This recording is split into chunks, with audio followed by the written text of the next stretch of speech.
ભુજ ખાતે કચ્છ મહિલા કલ્યાણ કેન્દ્ર દ્વારા અંબા મંદિરનો પાટોત્સવ ધામધૂમથી ઉજવવામાં આવ્યો હતો. અનેકવિધ ધાર્મિક કાર્યક્રમો, રાસ ગરબા, બેઠા ગરબા, મહાપ્રસાદ અને મહાઆરતી સહિતના કાર્યક્રમોનું આયોજન કરાયું.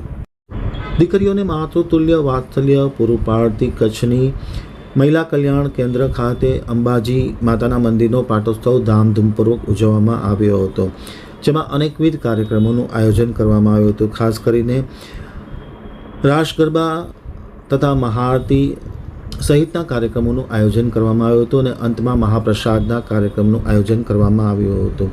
કાર્યક્રમમાં સંચાલિકા ઈલાબેન, પ્રમુખ કમલાબેન વ્યાસ, મંત્રી દીપાલીબેન શુક્લ, જયશ્રીબેન ત્રિપાઠી, કુંજલતાબેન, પ્રભાબેન, પૂજા ગેલાણી, પંકજબેન વચરાજાની, સુશીલાબેન આચાર્ય, હેમલતાબેન ગોર, મંજુલાબેન ઉપાધ્યાય, કારોબારી સભ્ય શેખભાઈ, રેણુકાબેન, બીનાબેન રાવલ, હિનાબેન બોરીચા, મંદાબેન પટણી, બિંદુબેન જોશી, મહિલા કલ્યાણ કેન્દ્રના બહેનોમાં સીસીઆઈ અધિક્ષક કોમલબેન, હિનાબેન ગોહિલ, મીનાક્ષીબેન, ભક્તિબેન, કોકિલાબેન, શિવાનીબેન, સુનીતાબેન, પૂજાબેન, ચંદાદેવી, ચાંદનીબેન, પ્રીતિબા સહિતના લોકો ખાસ ઉપસ્થિત હતા. તમામની ઉપસ્થિતિમાં આ કાર્યક્રમ ખૂબ ધામધૂમપૂર્વક ઉજવવામાં આવ્યો હતો. મહિલા કલ્યાણ કેન્દ્રના તમામ બહેનો, કેન્દ્રની બાળાઓ તથા હાટકેશ મહિલા મંડળ, નાગર મહિલા મંડળ દ્વારા અદ્ભુત ગરબા રજૂ કરવામાં આવ્યા હતા. સુસંગમ ઓર્કેસ્ટ્રા દ્વારા ગરબા અને લયબદ્ધ રીતે રજૂ કરવામાં આવ્યા હતા. ત્યારબાદ મહાઆરતીના કાર્યક્રમનું પણ આયોજન કરવામાં આવ્યું હતું. સવારે પાટોત્સવના કાર્યક્રમમાં હોમ હવન, પૂજા અર્ચના વિધિના કાર્યક્રમો પણ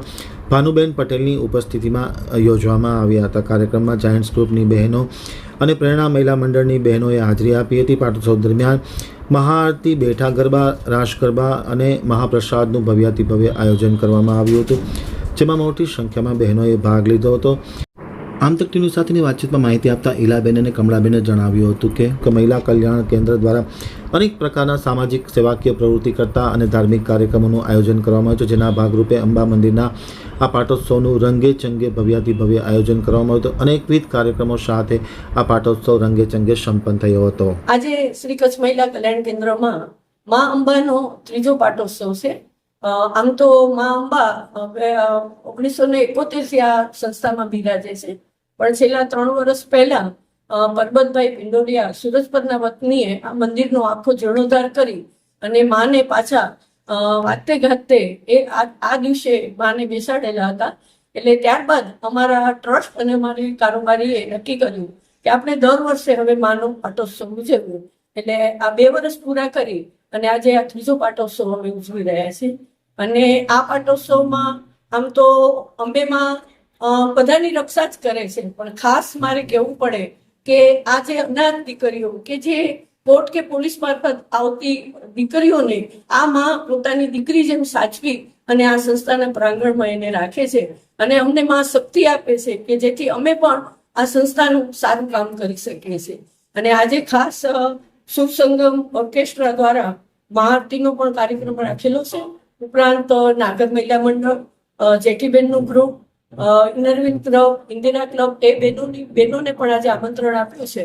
એટલે પેલા બેઠા ગરબાનું આયોજન કરેલું છે અને ઉપરાંત સંસ્થાની જે દીકરીઓ લગ્ન કરીને ગયેલી છે એ લગભગ 25 થી 30 દીકરીઓ સવારથી જ માના અંબાના ગુણગાન અને પોતાના પિયરે આવી છે. અને આ રીતે અમે મા અંબાનો પાટોત્સવ ઉજવીએ છીએ અને દીકરીઓને અમારી બધાની દીકરીઓની પણ રક્ષા કરે એવી મા અંબા પાસે પ્રાર્થના. મારું નામ કમળાબેન વ્યાસ છે અને હું કચ્છ મહિલા કલ્યાણ કેન્દ્રની પ્રમુખ તરીકેની મારી સેવા આપું છું. યા દેવી સર્વભૂતેષુ માતૃરૂપેણ સંસ્થિતા નમસ્તસ્યૈ નમસ્તસ્યૈ નમસ્તસ્યૈ નમો નમઃ. મા જગદંબાની અસીમ કૃપાથી 3 વર્ષ પહેલા અમે આખું આ મંદિરનો જીર્ણોદ્ધાર કરાવ્યો અને જીર્ણોદ્ધાર કરાવ્યો અને આજે 3જું વર્ષ થવા આવ્યું છે. ત્યારે છેલ્લા 2 વર્ષથી અમે પાટોત્સવ કરી અને આપણી દીકરીઓ અને ભુજની અન્ય સંસ્થાઓની બહેનોને બોલાવી અને રાસ ગરબાનો અને કોઈ પ્રોગ્રામ રાખી અને આ રીતે અમે ઉજવીએ છીએ.